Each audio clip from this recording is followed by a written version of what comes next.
Hey everybody, welcome to another edition of the Library Marketing Show. I'm Angela Hursh from superlibrarymarketing.com. Today I want to inspire you to do something big this summer, and that is to spend this summer experimenting with your library marketing and promotion. So I'm going to give you some tips on how to do this and why I think it's so important to do it now. The reason I think it's important to do it now is because we're at a critical juncture in the library world. Many buildings are reopening. We're trying to get people to come back in. Things are returning to whatever normal is going to look like now. So if you've ever wanted to do any kind of marketing, promotion, or experimentation, now is the time to do it because you've got nothing to lose and everything to gain. The first thing you want to do as you're moving into your thought process of promoting and marketing in an experimentation mode, you're thinking like a scientist, is to write down what your goal or goals are. Pick like no more than 3 goals for this summer.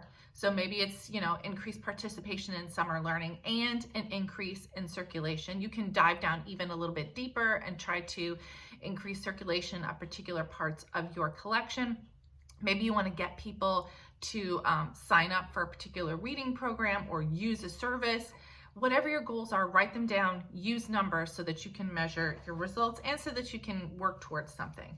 Then you're going to look at everything that you can use to market your library. So those are all your tactics: print, digital signs, the signage in your branches, your emails, your e-newsletters, all of the things that you use to promote your libraries.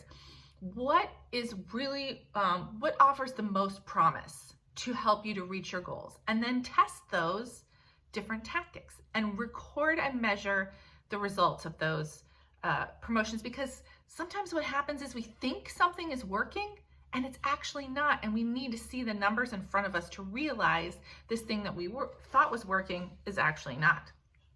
Next, I want you to go through those tactics and make a new list of the ones that are kind of iffy, like they might work, but they haven't in the past, and you don't really know if they're going to work now, and test those as well. Because again, if you're recording and measuring your tests, you'll be able to see with real numbers whether those tactics actually are iffy or actually provide some value for your library. You may discover there are some things that you can do in marketing that you thought were off the table that work really well with your audience. So experimenting can be fun and really exciting, right? We're also going to try a lot of things with social media this summer. So we're going to try posting on different social media platforms. Maybe your library just posts on Facebook and Twitter. Try Pinterest, try LinkedIn, try Instagram. Try the platforms, record and measure your metrics, see if there's a hidden gem in those social media platforms that you can use that may help you to reach your goals. You can also try different kinds of social media posts. So maybe your library does a lot of promotion of your services and programs. Try promoting your collection. Try putting up book lists. Try promoting one book at a time on a particular social media platform. Record your results so that you can see if that works or not. Again, you may discover your audience will respond to something, and maybe because you haven't been doing that up to this point, you had no idea that that was something that they wanted. Try emails and e-newsletters. Been thinking about this one a lot. E-newsletters are great for general reading recommendations and for general library news. E-blasts are good for targeted messaging for audiences. And if we want to get people re-engaged with our libraries, we need to start doing these 2 things together, I think. So try it. Send more emails. See what happens. And then my last tip is to try different kinds of print. So maybe your library just does a lot of bookmarks.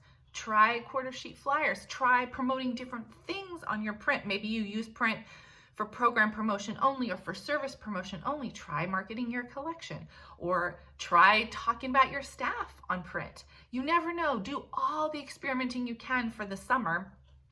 Record and measure your findings so that you can see what really works and what didn't.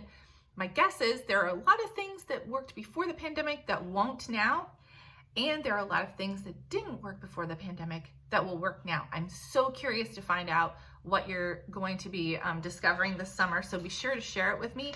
The final thing to remember is, with all this experimentation, when you find something that works, do more of that thing and drop all the other stuff that doesn't work. Let me know what you think. Do you agree? Do you have other ideas? Are you going to be experimenting with your library marketing this summer? Let me know down in the comments. You can also go to superlibrarymarketing.com and click on the Library Marketing Show tab to suggest a topic for a future episode or to nominate a library for kudos. And today's kudos goes to the Iowa Library for the Blind and Print Disabled. They were recently honored by the Library of Congress for continuing and expanding their services to their key community members, this target audience, during the pandemic. They send a lot of materials through the mail to their cardholders and to people in their community, and they didn't stop during the pandemic. Like, they had 1 week of a break, and then they just figured it out how they can continue to send those out, and they expanded programs. So like, they had people volunteering to read books over the phone to members of this library. It was just like a whole bunch of really awesome, creative and innovative things that they did to meet the needs of their community, even during the pandemic. There's a great article that I'm gonna go put down in the show description. If you haven't subscribed to my channel already, please do so. Share it with your friends. Thank you for watching. That's all I have for today. I'll see you next time.